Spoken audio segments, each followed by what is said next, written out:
Ashley Braswell. Please don't forget me when I'm done. It's been great hearing all you guys talk tonight. It's been really easy being a woman in 2021. I don't really have to struggle a whole lot anymore. I'm getting all the reparations for what happened to the women in the 60s. It's like, I don't really care about them, but I get all the perks that they didn't get, like not being beat anymore, you know? The other day though, I was driving and a bee flew into my car and I started freaking out, and I was driving all over the place trying to get this bee out of my car, and I hit a fire hydrant and it exploded everywhere, and the cop pulled up and he was like, what the fuck happened? I was trying to get a bee out of my car. I thought it was going to sting me. He was like, well, I'm going to sting you with this ticket. I was like, oh my God. And it's like, I really realized that right then, cops don't let you off the hook for being cute anymore.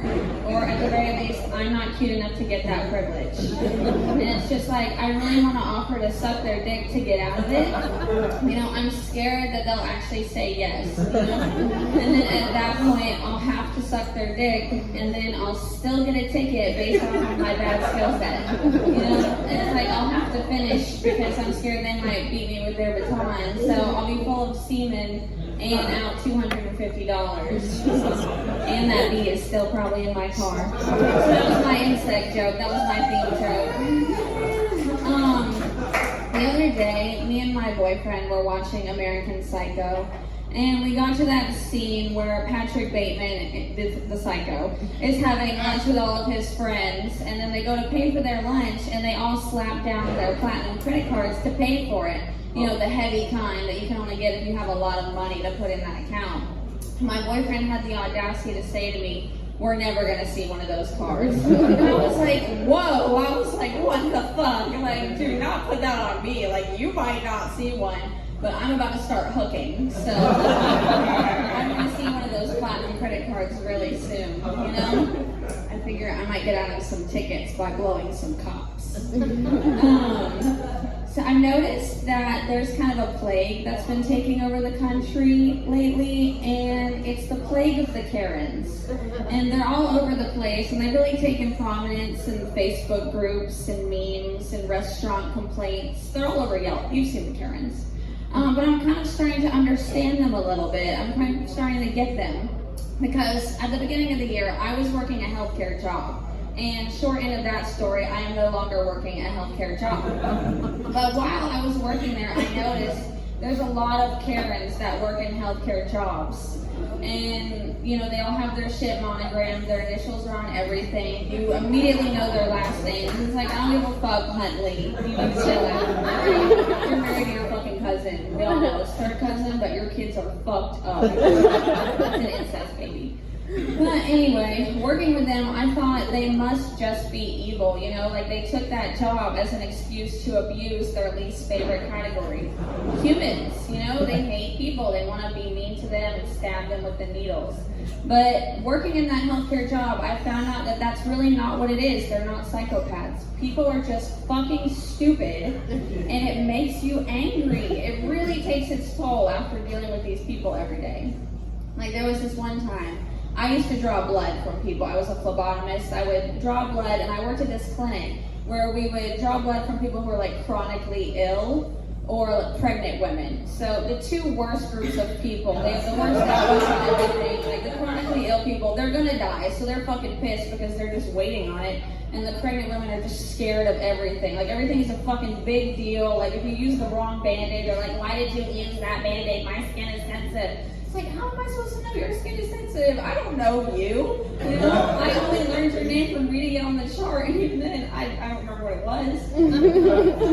But there was this one time that I was drawing blood from this guy, and he had COPD, and he kept complaining about his COPD, and I wasn't really paying attention to him. But then I looked, and he had a packet of Marlboros in his shirt pocket, and I was like, dude. I was like, maybe if you threw those cigarettes away, you might just make it, you know? And he was like, that's what they keep telling me, but I just don't buy it. I'm like, oh my fucking God, this goddamn moron, you know? I was like, what the hell? And it just infuriated me. I was like, you're just an idiot. I can't deal with you. You're a waste of space, you know? But I didn't say any of that. I held it all in, and I stored up that anger for later.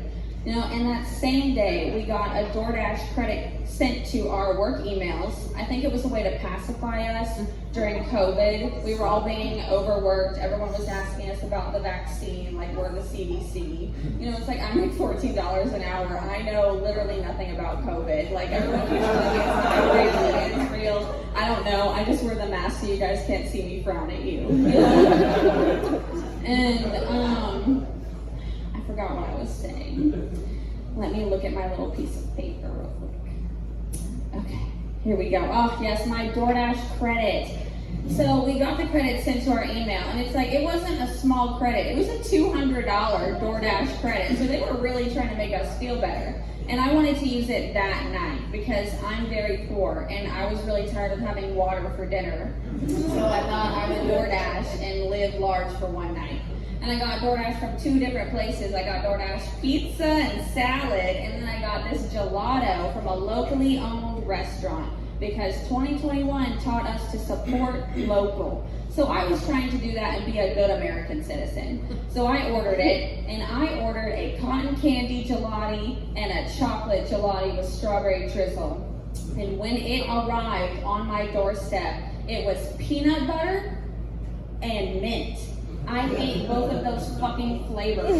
Somebody had to pay. I had wasted my Doordash credit card. That guy didn't listen to me about the COPD. My day fucking sucked. So I called up there, and a fucking teenager answered the phone. And you know, my guilt flickered for 1 second because just yesterday I was a teenager. You know, like I just hit 18. I'm barely legal enough to be in this place. Like I could feel some sympathy for this tween, you know?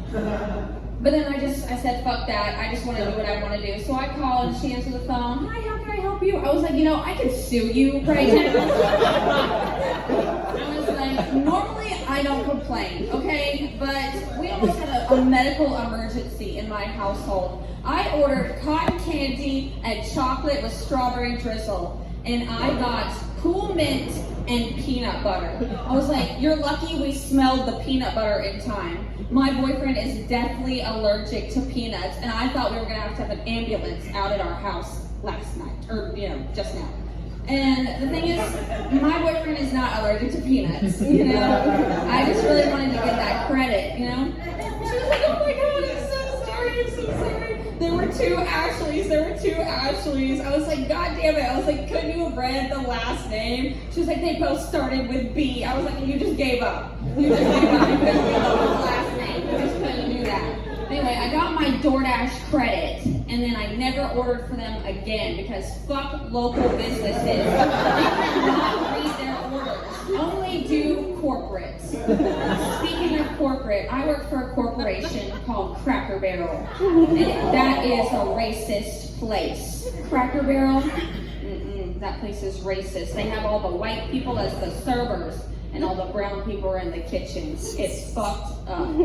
But anyway, oh, that went tense. You guys didn't like that. I don't hire the people. I make $2 an hour.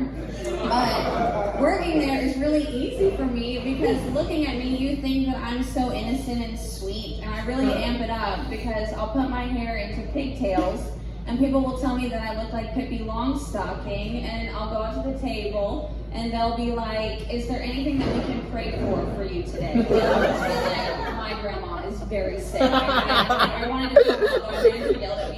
She's in the hospital right now, you know? And they'll be like, oh my God. And they'll give me like a $10, $15, $20 tip.